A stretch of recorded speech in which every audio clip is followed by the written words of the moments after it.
So in the last videos, we told you not to use a tea bag, but we have to provide you a solution, what to do instead of that. So this segment really focuses now on how to brew your tea. And we talk about three main factors when we talk about brewing loose leaf tea.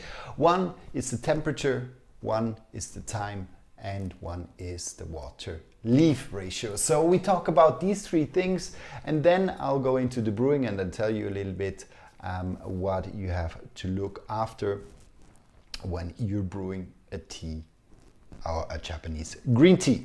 So now let's go into it. When we talk about tea brewing with leaf tea, what we often suggest and what is kind of the common amount of leaves is actually 5 grams. So 5 grams are often used to brew your green tea, your loose leaf green tea. Often your package comes with around 100 grams of loose leaf tea. And then when you are brewing green tea, you can go up to 20 different sessions. But within these sessions, you can do 3 to 4 to even 5 steepings. So bringing down often the cost of a loose leaf tea on the level of a tea bags. So that's why also brewing green tea from leaves or loose leaves is not that kind of, there's not a real big price difference, but this we will cover in another segment. So what we use normally in a tea bag, we know around 1.5 to 2 grams of leaves are used. Here in a session, we are using 5 grams. This is the first part. Then, when we go into the water. Water, you have two different things when you brew Japanese green tea. One is that you need to brew the tea with less water. So when we are talking about brewing your tea, sometimes maybe you can have a cast iron pot at home, which is at this size. But when you look the Kyusu, and this is already a little bit a bigger one, so it's quite a big size difference. So the cast iron pot is the typical Western style. Here we are talking about a smaller Kyusu. Here, this one here is around 300 milliliters. Which is around 12 ounces, I would say, and you can brew around 250 milliliter. So we talk about 7-8 ounces of water, which you're using to brew your tea. So we have also less water. And why do we use actually less water? The reason is to use less water is to actually bring a lot of complexity into the tea, because the less water you use, the more intense the flavor experience will be. But due to this, also as you're going over 3 to 4 steepings, you get finally the same amount as the cast iron pot, which I just showed you just now. But you get more intense and kind of more complex and kind of a broader array of taste experience with your brewing of the Japanese green tea. On the other hand, what is also important when we talk about the water is the temperature. When we look into the temperature, often what you hear is from Japan is that you use 80 degrees Celsius, 75 degrees Celsius, which are around 175, 180 Fahrenheit. What we experienced over time is that also my personal preference is I like to go even lower. So you cannot boil the water and then use it. Sometimes farmers, they do it just to stress test the tea. But what you have to know is if you go that high with the temperature, you're starting to burn the leaves and you're gonna have a very, very much astringent tea or flavor profile. So what we like to go is really to go down even below the 80 degrees Celsius in the direction of 60 degrees Celsius.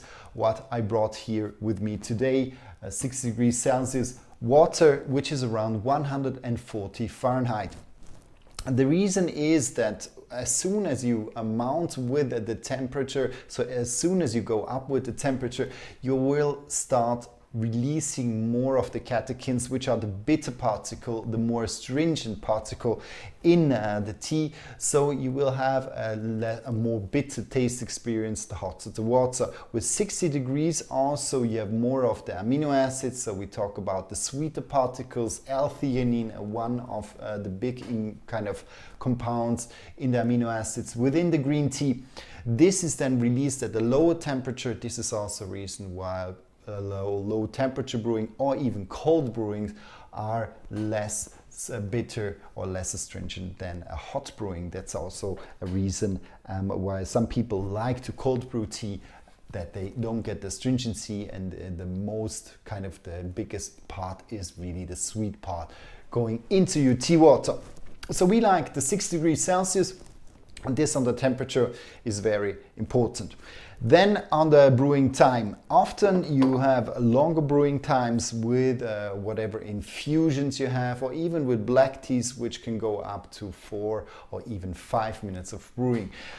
With green tea or Japanese green tea, it is important that you give it a kind of a short amount of time. Here we talk about 1 minute to maybe 1.5 minutes with Japanese sencha.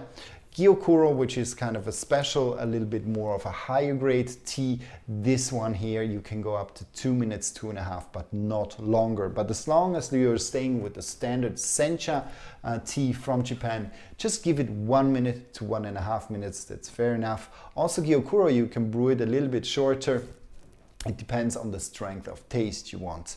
But with sencha, we highly recommend you not to go over than 1.5 minutes. So this is more or less kind of the ground rules. So I talked about the low temperature, I talked about the shorter steeping time, I talked about the lesser amount of water you're using per brewing, and I talked about that you use a little bit more leaves.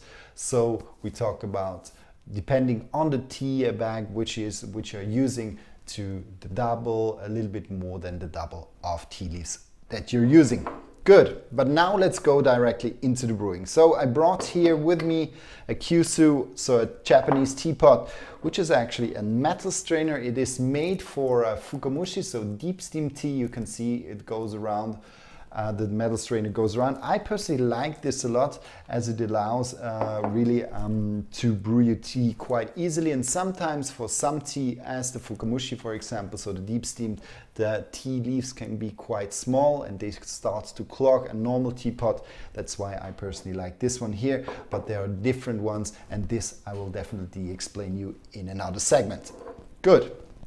So we take the 5 grams of tea leaves, we just pour it into the teapot, and then we're gonna add the water here, around 150 to 200 milliliters of water, so around 6 to 8 ounces. I personally like to use also a thermos bottle, so a bottle which keeps the temperature at the same level. Often when you brew your green tea in the kettle, over time the temperature falls or kind of lowers, and this I don't like too much. I like to have the temperature more or less at the same temperature over the different brewings, and that's why often I'm using a thermos bottle just out of the kettle directly into my thermos. And either you can close it, or you can also leave it open, as it doesn't have a lot of surface where it can cool down, but this is then very, very personal, up to you. What also is important is that you can also preheat your kyusu, so your teapot, that the temperature stays exactly at the same level. I rarely do this, as I like to kind of pour directly into the leaves with the water, not preheating it. I'm aware that I'm dropping the temperature of the kyusu a little bit for the first brewing. But if you really want to keep it at the first at the same level, then you can just pour in some water, just leave it in maybe for 20 to 30 seconds, and then pour it out, and then put in the leaves and add the water for the brewing. So now let's take this tea. So you see the tea is already ready. I would say we had it in for around 1.5 minutes.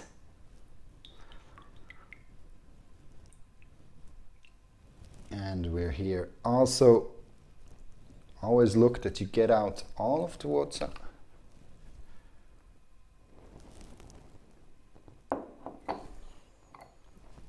And already with the brewing, so you can see the leaves, they are open, but they're not fully open. So they will open up over the 3 brewings to 4 brewings, which I will do with this tea. And what you can see is that the color is very beautiful. So this one is a shaded sencha, so 1 week in the shade, bringing the tea a little bit more of sweetness, making it a little bit kind of a little bit more savory also in taste profile. The typical umami taste develops like this. But you can see a very, very beautiful brewing of this tea. And